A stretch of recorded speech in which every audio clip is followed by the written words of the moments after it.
Good evening and welcome to the second part of the Nomads Land Units tutorial.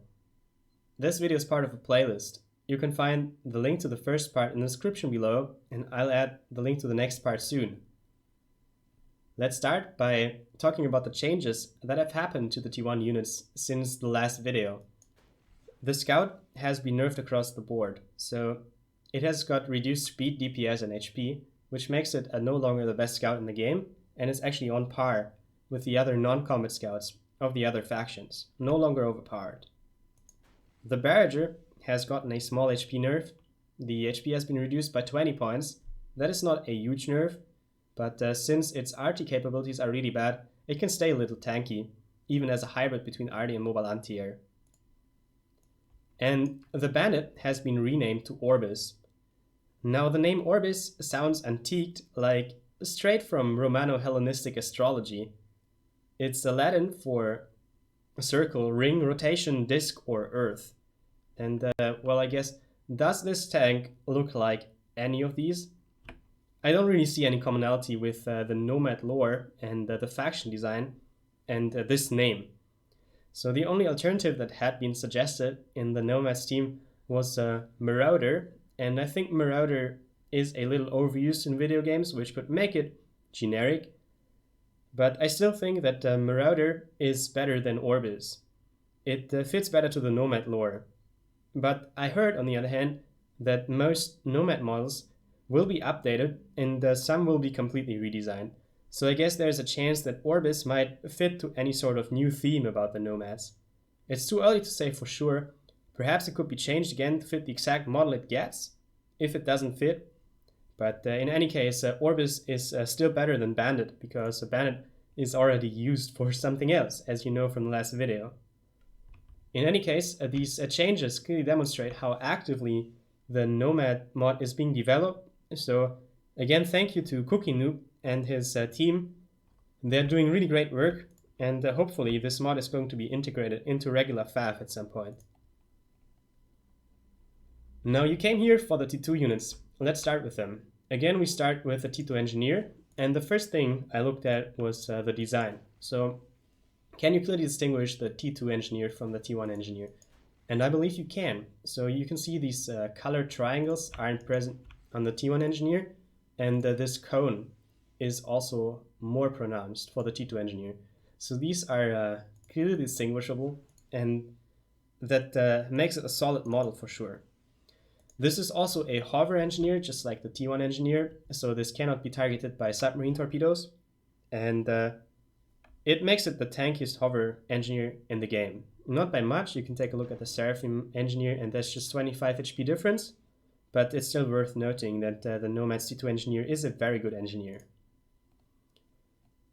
Now over here we have the Scarab, that is the Nomad field engineer. And when we take a look at a field engineer, we would of course compare it to the UEF Sparky, which we have here. These two units have the same restricted build orders. They cannot just build anything. It's really restricted to defenses.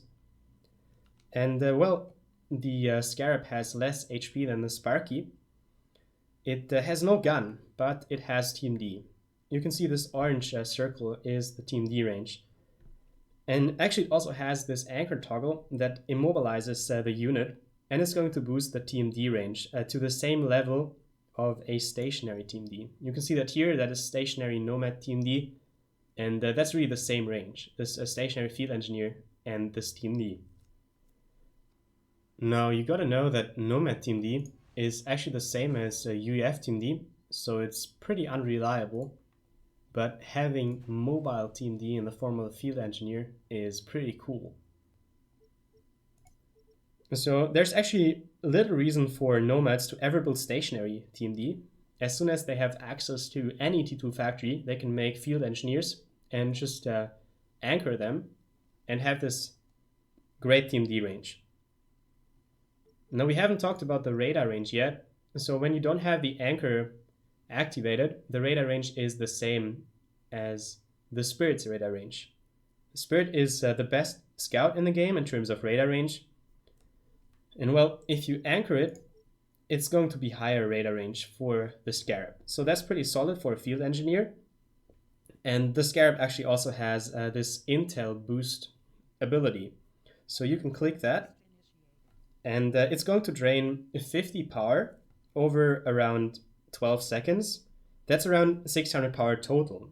And after this process of activating the radar boost is over, it's going to increase its radar range to about the same level as the T1 radar. You can see that here. That's T1 radar, and that's the field engineer. And this is going to last for around 15 seconds. So the field engineer can be an inexpensive TMD that is on par with a stationary TMD, and at the same time it can, like for a short while, function as a T1 radar. That makes it a pretty good unit. And if you keep in mind that it's actually cheaper than the TMD, that's really cool. Now lastly, this anchor toggle is also going to increase the build power of this engineer by 30%. Make sure to toggle this ability before you start to build. Otherwise, if you have started building already, it's not going to change the build power anymore. The next unit on the list is the T2 fast assault tank that's called Rogue, and it has the same DPS, speed, and range as a Blaze tank, and it also hovers just like the Blaze. But the Blaze has 2.5 times the HP of a Rogue. On the other hand, the Rogue also costs less than 50% of a Blaze tank's mass, and it also has the lowest build time among all T2 direct fire units. So the Pillar is at 22 seconds build time, and the Rogue is at 12 seconds build time. You can see that it's really low build time and really low cost. That probably makes it a true T1.5 unit. You can compare that to the Percival in some way, because the Percival is considered a T3.5 unit.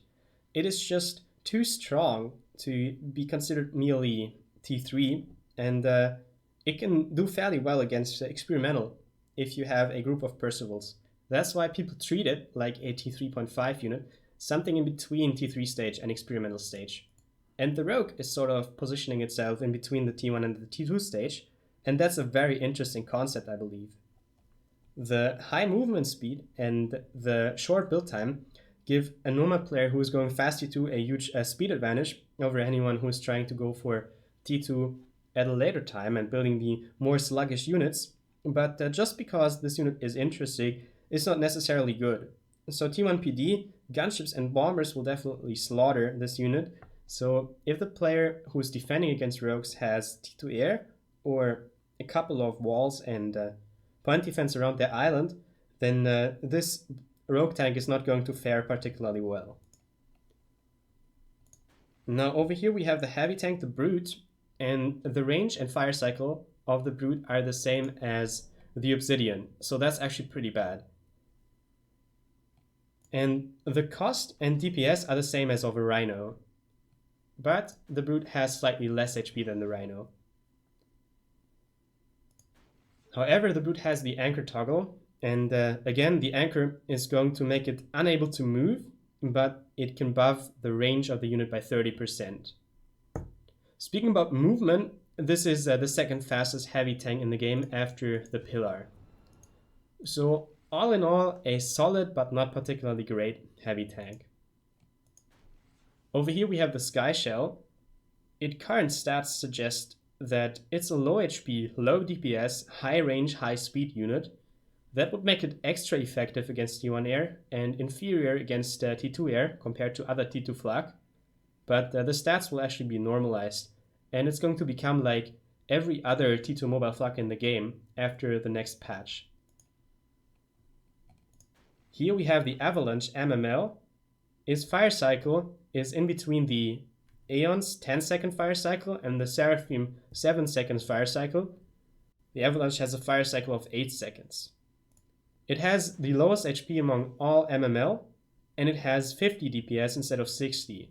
It is also 10% more expensive in mass, power, and build time compared to other MML, but it has some advantages in exchange. So first, it shoots 2 missiles at a time.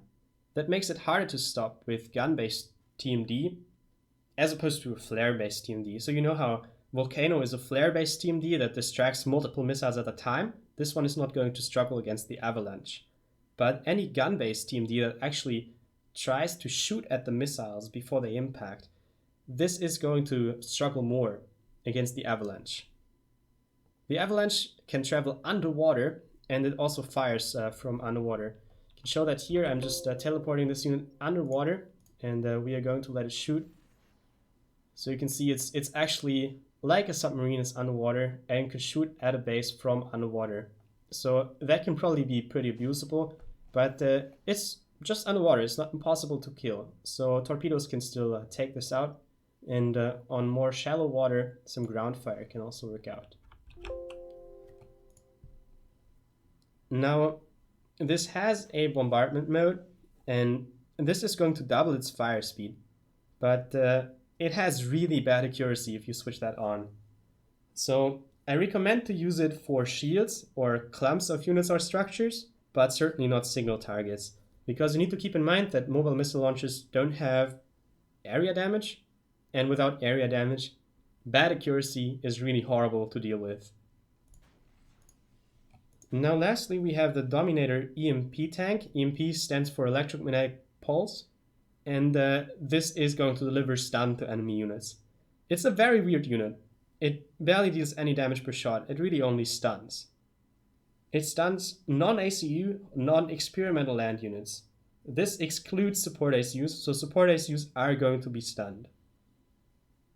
Units with a long firing animation, like a Spearhead, can get interrupted in the loading process so that less or no projectiles get fired. This unit does not stun units with a personal shield like support ACUs or Titans. However, this is still somewhat effective against units with a personal shield because it has increased damage against units with personal shield. It's going to deliver 170 damage per shot against personal shields, and this has a fairly fast fire cycle, as you can see. Now, when the personal shield of the unit with the personal shield is offline, the stun will work as normally. And of course, you're going to wonder about harps, right? You're on my channel, so harps are like your reason to live. And well, harps don't have a personal shield. They have a small dome shield, and the harps are going to get stunned even when the shield is online, all right? But actually observed that Titans don't get stunned even when the shield is offline. That is very interesting, I think. I didn't test for all units in the game. There could be more surprising things. I'm not sure which of these things are actually features and which ones are bugs. Like, it is hard to imagine that this unit being unable to stun the Titan is wanted, but maybe it is, and maybe it's sort of an implied buff to the Titan. Who knows? What else can we say about this unit? Well, it has 3000 HP, and that makes it very tanky. This could suggest a meat shield role, actually. And I have set up some sort of battle simulation over here, and we will check this out now. So here I have 6 heavy tanks with their anchor ability activated, so these can't move right now, but they also have the increased gun range. And as you can see, I placed the Dominator, the EMP tank, in front of 2 brutes each, and this is actually going to meat shield them against incoming projectiles. So these are 9 units total, and the cost of these 9 units is about the same as the cost of these 10 Rhinos. So the Rhino is going to be the unit for comparison because of the similar cost and features. So I'm going to take control of this little civilian army, and we are going to attack these units, each group, like that. And now I'm going to micro the EMP tanks a little. And as you can see, the stun is actually capable of affecting multiple units at once. And these Dominators are doing a pretty good job at being meat shields. Now the brutes can shoot at the Rhinos from behind. And as you can see, the Rhinos are actually getting slaughtered, even though the mass cost of these units is pretty much the same. So both armies cost the same, but the Nomad army is the clear winner. Now, is it going to be realistic that you can place Dominators that accurately in front of 2 brutes? Well, probably not. But you can at least try and apply some micro. Of course, when the units get out of range, you would engage. And yeah, this should just give you an idea of how you could use a Nomad T2 army. So I believe the Dominator is a very interesting unit, but I couldn't really tell you without much more testing and actual gameplay whether you should include this into your main army composition. And this battle I simulated here, you couldn't do that with higher range enemy units like Ilshis. So anyone speaks Seraphim? Well, Ilshis is a equivalent unit destroyer if you translate it from the Seraphim language, and they're called like this for a reason.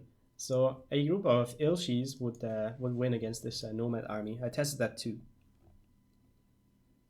So all in all, Nomad T2 then is diverse, but not necessarily good. It's probably one of the weaker T2 factions, just like Aeon and Cybern. Depending on how good T3 units are, I may suggest a short T2 stage or T2 skip in most Nomad games. We investigate this in the next Nomads Land Units video, and good luck and fun until then. In the meantime, if you want to try out Nomads yourself, join us on Forged Alliance Forever and play a game with a Nomads mod. See you in game!